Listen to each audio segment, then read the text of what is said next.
સુરતની અંદર ભૂતિયા ડિમોલેશન ને લઈને સૌથી મોટા સમાચાર અત્યારે સામે આવી રહ્યા છે। પણ તમે મને શું કામ પૂછો છો? હું એમાં હતો જ નહીં તો પછી મને શું કામ પૂછો છો? એ મને શું ખબર કોણ હતા? એ તમે શોધો। તમારો સવાલ શું છે? કોણે તોડ્યા? એસએમસીએ નથી તોડ્યા ભાઈ, નીચેથી સિક્યુરિટીને બોલાવવાની। બોલાવો ભાઈ। તમે સાંભળ્યું કે સિક્યુરિટી બોલાવો નીચેથી। અરે સાહેબ, જયાંગ રામજીવાલા, તમારી જેવા બેજવાબદાર અધિકારીથી ગુજરાતનું જવાબદાર મીડિયા ડરતું નથી।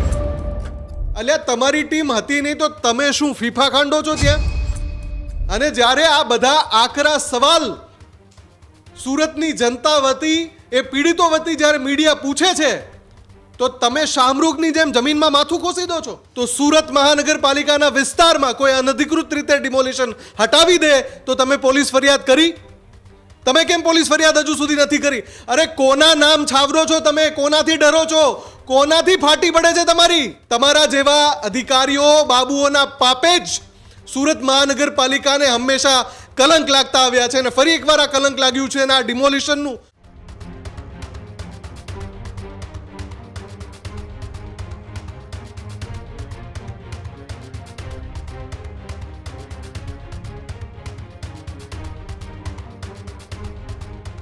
સુરતની અંદર ભૂતિયા ડિમોલેશન ને લઈને સૌથી મોટા સમાચાર અત્યારે સામે આવી રહ્યા છે। સુરતમાં અંધેર નગરીને ગંડુ રાજા જેવી સ્થિતિથી હવે ચકચાર મચ્યો છે।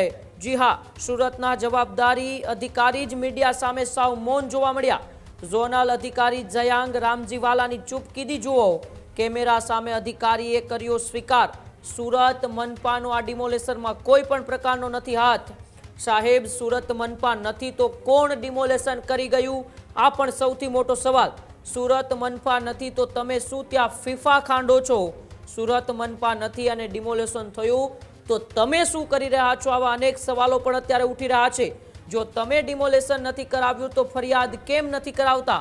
શરમાવાને બદલે સુરતના ઝોનલ અધિકારી સિક્યોરિટી બોલાવે છે।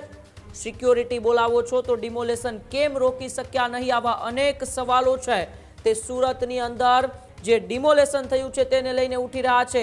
ડિમોલેશન રોકવા માટે સિક્યોરિટી બોલાવવાની હતી, પરંતુ તે કામ ક્યાંક ને ક્યાંક મનપાના એ ઝોનલ અધિકારીથી નથી થયું। ત્યારે વધુ માહિતી માટે ન્યૂઝરૂમથી મુફદ્દલ મારી સાથે જોડાયેલા છે। મુફદ્દલ, છેલ્લા એક અઠવાડિયાથી સુરતનું એ ભૂતિયા ડિમોલેશન ચર્ચામાં છે અને હવે એ જ ડિમોલેશન જેમાં મનપાનો કોઈ હાથ નથી, તેમ છતાં મનપાના ઝોનલ અધિકારી એ ચૂપ રહ્યા છે। ઉમંગ, આખી દુનિયામાં ન થાય એવા કાંડ જો થતા હોય ને તો એ આપણે ત્યાં થાય છે। અને આવા કાંડ થઈ ગયા પછી, ઉઘાડા પડી ગયા પછી લાજવાને બદલે આપણા જે અધિકારીઓ છે, આપણું જે વહીવટી તંત્ર છે, એની જવાબદારી જેના હાથોમાં છે એવા બાબુઓ ગાજવા લાગે છે। અને એનો વધુ એક દાખલો સુરત મનપાથી સામે આવ્યો છે। સુરતના કતારગામ વેડ દરવાજા વિસ્તારના નાસિરનગરમાં એક એવી ઘટના બને છે કે આખી સુરત મ્યુનિસિપલ કોર્પોરેશને શરમથી માથું નીચું નમાવી દેવાનું હોય। આખા સુરતમાં ચકચાર મચાવી દે એવી ઘટના, આખા ગુજરાતમાં ચકચાર મચાવી દે એવી ઘટના બને કે ડિમોલિશન થાય પોલીસના બંદોબસ્ત વચ્ચે, 110 મકાનો તોડી પાડવામાં આવે અને પાછળથી ખબર પડે કે ડિમોલિશન કરનારું કોણ હતું એ સુરત મહાનગરપાલિકાને જાણ જ નથી। સુરત મનપા કહે છે કે ભાઈ, અમે તો અધિકારી મોકલ્યા જ નહોતા, આ તો અમારી ટીમ હતી જ નહીં। અલ્યા, તમારી ટીમ હતી નહીં તો તમે શું ફીફા ખાંડો છો ત્યાં? તમને એના માટે બેસાડ્યા છે? તમે એટલે પ્રજાના પરસેવાના ટેક્સના જે નાણાં છે એ એસી કેબિનમાં બેઠા બેઠા પગાર ખાવા માટે જ છે તમારે? તમને ખબર કેમ નથી ભાઈ? સુરત મહાનગરપાલિકા વિસ્તારમાં અનધિકૃત રીતે કોઈ દબાણ હટાવો કામગીરી થઈ, કોઈ ડિમોલિશન થયું, એમાં કાયદા અને નિયમના કેવા ધજાગરા ઉડ્યા છે।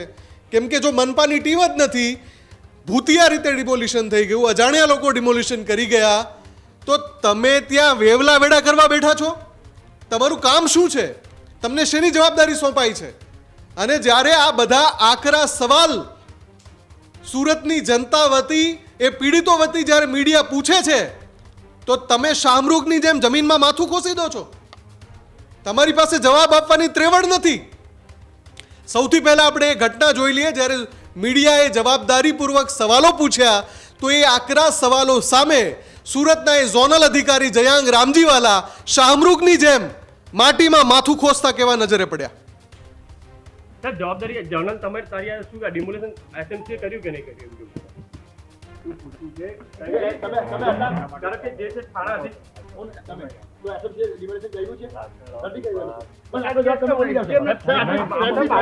નહીં બોલું હું નહીં બોલું હું તમને એ જ કહું છું કે તમે નીચે છે તમે આવી રીતે ઘેરી લેશો તો કશું જ નહીં થાય હું કહી આ લોકોને ઘર વિહોણા કરે એની પાછળ કોણ જવાબદાર? સાહેબ 110 લોકો સાથે ખોટું થયું છે સાહેબ માનવતાના ધોરણે એ લોકો ન્યાય માંગી રહ્યા દર ભટકી રહ્યા છે સાહેબ. આપની જવાબદારીમાં આવે છે આ જવાબ આપવાનો. તમે નથી કર્યું તો તમે કેમ નથી કર્યું સાહેબ? વાત પતી ગઈ ત્યાં ગાડી. સાહેબ અમે સાહેબ મૌન રહેવાનું કારણ શું છે? કોઈનું દબાણ છે? સાહેબ કોઈનું દબાણ છે તમને કોઈ મૌન રહેવાનું? સાહેબ શું કારણથી તમે નથી બોલી? પહેલા તમે આ બંધ કરો. બંધ કરી તૂટી ગયા છે. તમે આવી રીતે ઘેરી લેશો એ નહીં ચાલે. ઘેરી લેશો એ નહીં ચાલે. સાહેબ તમને સવાલ પૂછવાનો તમારે જવાબ આપવાનો છે સાહેબ. ભાઈ નીચેથી સિક્યુરિટીને બોલાવવાની. હા બોલાવો સાહેબ. બોલાવો ભાઈ. જા જલ્દી. સાહેબ પણ અમે રજા માટે કહીએ છીએ સાહેબ. તમારું ઘર તૂટ્યું હતું તો સાહેબ તમારું તૂટ્યું હતું તમે બોલો ને સાહેબ. પણ તમે મને શું કામ પૂછો છો? હું એમાં હતો જ નહીં તો પછી મને શું કામ પૂછો છો? એ મને શું ખબર કોણ હતા? એ તમે શોધો કોણ હતા. તમે શોધો. ના એસએમસી નહોતા. બસ તો એસએમસી નહોતો. એસએમસી નથી. ના અમે નથી માંગ્યો બંદોબસ્ત. પોલીસ એવું કહે છે કે એસએમસી તો પોલીસને પૂછો. પોલીસ એવું કહે છે બંદોબસ્ત હા તો પૂછો એમને. એટલે પૂછ્યું એટલે તે- અમે ના પાડીએ છીએ તમને કે અમે બંદોબસ્ત નથી માંગ્યો. આ કેટલું ખોટું કહેવાય છે? 110 ઘર આપને ખ્યાલ નથી તૂટી ગયા?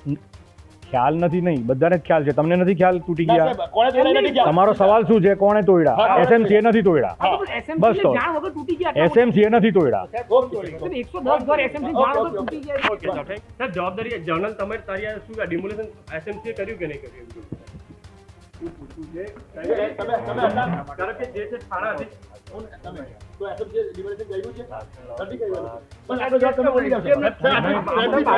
નહીં બોલું હું નહીં બોલું તમે અત્યારે બોલો. હું નહીં બોલું. હું તમને એ જ કહું છું કે તમે નીચે છે. માનવતાના ધોરણે સાહેબ તમે અધિકારી છો સાહેબ. તમે આવી રીતે ઘેરી લેશો તો કશું જ નહીં થાય હું કહી ખોટું કર્યું છે સાહેબ. 110 લોકો સાથે ખોટું થયું છે સાહેબ આ લોકોને ઘર વિહોણા કરે એની પાછળ કોણ જવાબદાર? સાહેબ 110 લોકો સાથે ખોટું થયું છે સાહેબ. સાહેબ માનવતાના ધોરણે એ લોકો ન્યાય માંગી રહ્યા દર ભટકી રહ્યા છે સાહેબ. આપની જવાબદારીમાં આવે છે આ જવાબ આપવાનો. તમે નથી કર્યું તો તમે કેમ નથી કર્યું સાહેબ? વાત પતી ગઈ ત્યાં ગાડી. સાહેબ અમે સાહેબ મૌન રહેવાનું કારણ શું છે? કોઈનું દબાણ છે? સાહેબ કોઈનું દબાણ છે તમને કોઈ મૌન રહેવાનું? સાહેબ શું કારણથી તમે નથી સાહેબ બોલી? આટલે પહેલા તમે આ બંધ કરો. 110 બંધ કરી દો. તૂટી ગયા છે. તમે આવી રીતે ઘેરી લેશો એ નહીં ચાલે. ઘેરી લેશો એ નહીં ચાલે. સાહેબ તમને સવાલ પૂછવાનો તમારે જવાબ આપવાનો છે સાહેબ. ભાઈ નીચેથી સિક્યુરિટીને બોલાવવાની. હા બોલાવો સાહેબ. બોલાવો ભાઈ. જા જલ્દી. સાહેબ પણ અમે રજા માટે કહીએ છીએ સાહેબ. તમારું ઘર તૂટ્યું હતું તો સાહેબ તમારું તૂટ્યું હતું તમે બોલો ને સાહેબ. પણ તમે મને શું કામ પૂછો છો? હું એમાં હતો જ નહીં તો પછી મને શું કામ પૂછો છો? એ મને શું ખબર કોણ હતા? એ તમે શોધો કોણ હતા. તમે શોધો. ના એસએમસી નહોતા. તો આ એ અધિકારી છે જે જવાબ આપવાથી ભાગી રહ્યા હતા અને સાથે એવું કહી રહ્યા છે, તમે સાંભળ્યું કે સિક્યુરિટી બોલાવો નીચેથી. અરે સાહેબ જયાંગ રામજીવાલા, તમારી જેવા બે જવાબદાર અધિકારીથી ગુજરાતનું જવાબદાર મીડિયા ડરતું નથી, એટલે સિક્યુરિટી બોલાવવાની ગીદડ ભપકી ના આપશો, પહેલી વાત. બીજું, તમે બહુ જો જવાબદાર અધિકારી છો, ઝોનલ અધિકારી બનીને બેઠા છો ત્યાં, તો સુરત મહાનગરપાલિકાના વિસ્તારમાં કોઈ અનધિકૃત રીતે ડિમોલિશન હટાવી દે તો તમે પોલીસ ફરિયાદ કરી? તમે કેમ પોલીસ ફરિયાદ હજુ સુધી નથી કરી? અરે કોના નામ છાવરો છો તમે? કોનાથી ડરો છો? કોનાથી ફાટી પડે છે તમારી? કે પછી થેલા ભરીને આવી ગયા છે? બિલ્ડરથી ડરો છો તમે? કોઈ રાજકારણીનો હાથ છે? કેવી રીતે સુરતની અંદર સ્પેશિયલ 21-26ની જેમ કોઈ ટીમ આવે નકલી ડિમોલિશન કરી જાય અને તમે મીડિયાને એમ કહો છો કે સુરત મનપા નહોતું ડિમોલિશનમાં? તો શું ડિમોલિશન ગમે તે કરી જશે ગમે તે વિસ્તારમાં? અને તમારો અધિકૃત વિસ્તાર નથી? તમે ના કહી દો કે સુરત મનપાની અંતર્ગત આવતો વિસ્તાર નથી, આ તો કોઈ બાંગ્લાદેશનો વિસ્તાર છે, એવું કહી દો. તમારા નાક નીચે તમારું નાક કાપીને જતા રહે છે કેટલાક લોકો, અજાણ્યા લોકો ડિમોલિશન કરી લે છે. સુરતને બટ્ટો લાગે છે ભૂતિયા ડિમોલિશનનો અને તમે બેશરમીથી જવાબ આપવાને બદલે ભાગતા ફરો છો અને મીડિયાને ડર બતાવો છો. સિક્યુરિટી બોલાવો. તમારા જેવા અધિકારીઓ બાબુઓના પાપે જ સુરત મહાનગરપાલિકાને હંમેશા કલંક લાગતા આવ્યા છે અને ફરી એકવાર આ કલંક લાગ્યું છે અને આ ડિમોલિશનનું સત્ય જ્યાં સુધી બહાર નહીં આવે ત્યાં સુધી ન્યૂઝરૂમ સંપૂર્ણ અહેવાલ બતાવશે, એના જડમૂળ સુધી જશે. તમારી પાસે તો સમય નથી એસીમાંથી બહાર નીકળવાનો, એસી કેબિનમાંથી, પણ ન્યૂઝરૂમ ગુજરાત એ સત્ય સુધી પહોંચશે અને આ જેટલા સવાલ સળગતા અમે તમને પૂછી રહ્યા છીએ એ બધાના જવાબ અમે મેળવીશું.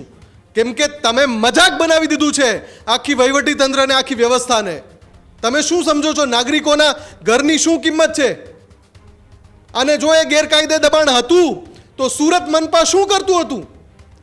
સુરત મનપાના અધિકારીઓ ક્યાં ફીફા ખાંડતા હતા? અને પછી આવી રીતે પૂંછડી દબાવીને ભાગવું પડે છે તમારે? જરાક લાજો, જરાક લાજો, શરમ આવી જોઈએ તમને. ઉમંગ, આ બધા એ અધિકારીઓ, એ બાબુઓ છે જેના કારણે આ પ્રકારની ઘટના બનતી રહે છે અને જે નિર્દોષ નાગરિક છે એને પીડાવવું પડે છે. ઉમંગ જી બિલકુલ, આભાર મુફદ્દલ અમારી સાથે જોડાવા બદલ અને માહિતી બદલ. આ જ પ્રકારની તમામ અપડેટ જોવા માટે ન્યૂઝરૂમ ગુજરાતને લાઇક, શેર અને સબસ્ક્રાઇબ કરવાનું ભૂલતા નહીં.